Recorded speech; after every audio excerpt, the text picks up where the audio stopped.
నమస్తే. నేను మీ అశ్విని కుమార్. చరిత్రలో దాగిన సత్యాలు ఇప్పటిదాకా ఇలాంటి ఆణిముత్యాలు మనకు తెలియవంటే కూడా శోచనీయం అని చెప్పొచ్చు. పాఠ్యాంశాల్లో ఎందుకు చేర్చలేదు ఇలాంటి కథలు? భారతదేశ ప్రజలు ఖచ్చితంగా తెలుసుకోవాల్సిన విషయాలు ఇవన్నీ కూడా పుస్తకాల్లో ఇంతవరకు ఎందుకు ముద్రణ జరగలేదు? ఇదంతా కూడా చాలా బాధాకరం. నేను మాట్లాడుతున్నది ఒక మరాఠా యోధుడి గురించి. అందరికీ తెలిసిందే ఛత్రపతి శివాజీ మహారాజ్ గురించి.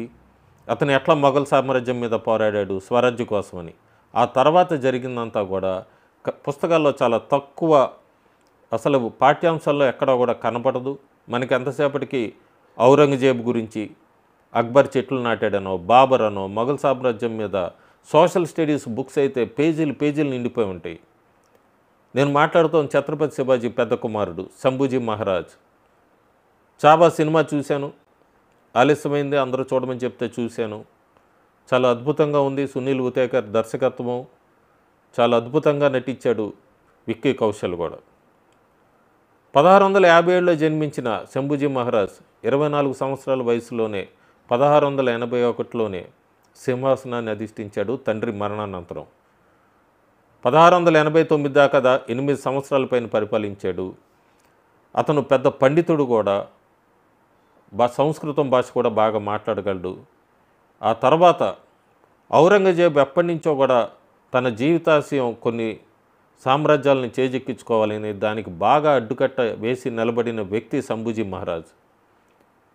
ఎక్కడా కూడా స్వరాజ్యమే నా ముఖ్య ఉద్దేశము, మిమ్మల్ని నేను తాకనీను అని చెప్పి వీరోచితంగా పోరాడి ఆఖరికి వెన్నుపోటుకు గురయ్యి, వెన్నుపోటు వలన సంగమేశ్వర్లో 150 మందితో సమావేశమైనప్పుడు ఔరంగజేబ్ సైన్యం దాదాపు 5,000 మంది అతన్ని చుట్టుముట్టి బంధించి, అతన్ని హింసించి, క్రూరంగా నాలుకని కత్తిరించటం, కనుగుడ్లన్నీ లాగటము, లేదా శరీరం మీద గాయాలు చేసి ఉప్పులు రాయటము. ఎక్కడైనా అతను బాధతో ఒక్కసారన్న ఔరంగజేబ్ ముందు అరిస్తే ఆ గొంతు వినాలని ఔరంగజేబ్ ఉంటాము. అక్కడ వాళ్ళంతా ఎదురు చూడడము. అయినా కూడా అంత బాధనంతా దిగమింగి ఎక్కడా కూడా ఒక్కసారి కూడా బాధతో నొప్పితో ఎక్కడ వాళ్ళకి బయటికి లొంగకుండా కళ్ళల్లో కళ్ళు పెట్టి చూడటం, కనుగుడ్లు పీకేంతవరకు ఔరంగజేబ్ కళ్ళల్లో కళ్ళు పెట్టి చూడటం, ఇదంతా కూడా చాలా అద్భుతంగా చిత్రీకరించాడు దర్శకుడు. మనం చాలా సినిమాలు చూస్తూ ఉంటాము, అట్లాగే చాలా పుస్తకాలు చదువుతూ ఉంటాము. ఎప్పటికీ దురదృష్టం ఢిల్లీ లాంటి చోట Babur road, Akbar road, Humayun road లేదా ఔరంగజేబ్ రోడ్డు అని ఉంటుంటాయి. ఇలాంటి పేర్లన్నీ మార్చాల్సిన అవసరం ఎంతైనా ఉంది. ఎందుకంటే వీళ్ళందరూ మన భారతదేశ ప్రజల మీద దాడి చేసిన వాళ్ళు, భారతదేశ ప్రజల్ని హింసించిన వాళ్ళు. స్కూల్లో పుస్తకాల్లో కూడా ఈ ఔరంగజేబు లాంటి వాళ్ళ కథనాల కన్నా ఇలాంటి వాళ్ళ మీద సబ్జెక్ట్ పెట్టాలి. ఖచ్చితంగా చాప్టర్స్ ఇలాంటివి ఉండాలి. కానీ ఎక్కడో వాళ్ళు వచ్చి మన మీద దాడి చేశారు, లేకపోతే వాళ్ళు వచ్చి ఏదో చేశారని చెప్పి దాని మీద మనం చదువుకుంటాము, దాని మీద ఒక పరీక్ష రాయటం కూడా చాలా అవమానకరం. మహారాష్ట్రలో కూడా ఔరంగాబాద్ పేరును మార్చారు ఛత్రపతి సంభాజీ నగర్ అని. కానీ ఇప్పటికీ కూడా రైల్వే స్టేషన్ పేరు అట్లాగే ఉంది, ఆ ఎయిర్పోర్ట్ పేరు కూడా అట్లాగే ఉంది. అవి కూడా తక్షణమే మహారాష్ట్ర ప్రభుత్వం 23 జీవో ఇష్యూ చేసినా కూడా ఇప్పటికీ ఆ పేర్లు కనబడుతూనే ఉన్నాయి. వాటన్నిటిని మార్చాల్సిన అవసరం ఎంతైనా ఉంది. చావా సినిమా చాలామందిని కదిలించి వేసింది, హృదయాన్ని కదిలించి వేసింది. అందుకే సినిమా చూస్తూ బయటకు వస్తున్న ప్రేక్షకులు బరువెక్కిన హృదయంతో, గుండెతో బయటకు వస్తున్నారు. కొంతమంది అయితే కన్నీళ్లు కారుస్తున్నారు. ఎందుకంటే ఆఖరిలో ఔరంగజేబ్ అడుగుతాడు చావాని, ముద్దుగా చావా అంటారు సంభాజీ మహారాజుని, నువ్వు మా మతం తీసుకొని మతంలో ఒకరు మారు, నీకేం కావాలంటే అది ఇస్తానంటాడు.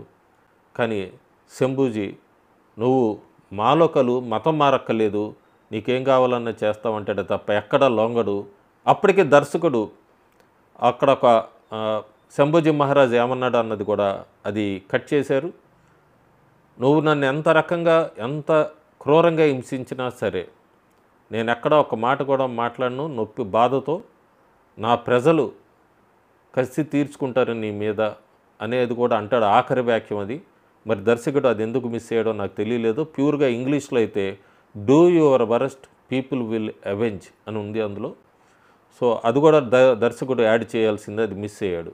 ఇప్పుడు మనందరం తెలుసుకోవాల్సింది కూడా ఇలాంటి వాళ్ళ చాప్టర్సు ఇవన్నీ కూడా పాఠ్యాంశాల్లో ఉండాలి. ఇలాంటి వాళ్ళ గురించి ఛత్రపతి శివాజీ వరకు వదిలేశారు. ఆ తర్వాత పెద్ద కుమారుడైన శంభూజీ గురించి ఎందుకు వదిలేశారు, ఇన్ని సంవత్సరాలు ఎందుకు సమయం పట్టింది ఇలాంటి సినిమాలు తీయటానికి అనేది కూడా బాలీవుడ్ ప్రజలు కూడా ఆలోచించుకోవాలి. మన తెలుగులో వాళ్ళు కూడా ఆలోచించుకోవాలి. ఎందుకంటే ఇతను మరాఠా యోధుడైనా ఇతను పోరాడింది స్వరాజ్యం కోసము, భారతదేశ ప్రజల కోసము. సో ఇలాంటి సినిమాలు మరిన్ని ముందుకు రావాలి. ప్రజలు కూడా ఇలాంటి సినిమాలను ఆదరించినప్పుడే నిర్మాతలకి ధైర్యం వస్తుంది ఇలాంటి సినిమాలు తీయటానికి. ప్రస్తుతానికి బాలీవుడ్లో అయితే ఈ సినిమా హిట్ అయిందని చెప్తున్నారు. తెలుగులో కూడా అనువాదం అడుగుతున్నారు ఎక్కువ మంది. చూద్దాం మరి నిర్మాత దర్శకులు ఎలాంటి డెసిషన్ తీసుకుంటారో. నేను కూడా చాలామంది ఫ్రెండ్స్ చెప్తే వెళ్ళి చూసి వచ్చాను. చాలా అద్భుతంగా ఉంది. మీరు కూడా ఆ సినిమా చూడడానికి ప్రయత్నించండి. ఈ ఔరంగజేబ్ ఎట్లా క్రూరంగా హింసించాడు భారతదేశ ప్రజల్ని, అట్లాగే చావాని ఎట్లా చనిపోయే ముందు కొన్ని రోజులు క్రూరంగా ఎట్లా హింసించాడు, ఎంత క్రూరత్వం ఉంది అతనిలో, ఇదంతా కూడా తెలుసుకుంటేనే మనకి చరిత్ర ఏంటి, ఏం జరిగిందనేది తెలుస్తుంది. అయితే ఇక్కడ కన్క్లూజన్గా మనం ఏం చెప్పాలంటే, భారతదేశాన్ని క్రైస్తవులు దాడి చేశారు, పరిపాలించారు, ముస్లింలు పరిపాలించారు, దాడి చేశారు, బ్రిటిషర్స్, ఇవన్నీ చదువుకుంటున్నాం. కానీ ఆఖరిలో భారతదేశాన్ని ఎవరు కూడా ఏం మొక్కలు చేయలేరు, ఎక్కడా తాకలేరు. సనాతన ధర్మ కాపాడుతూనే ఉంటుంది. భారతదేశం గొప్పతనం అదే, అది అందరూ తెలుసుకోవాలి.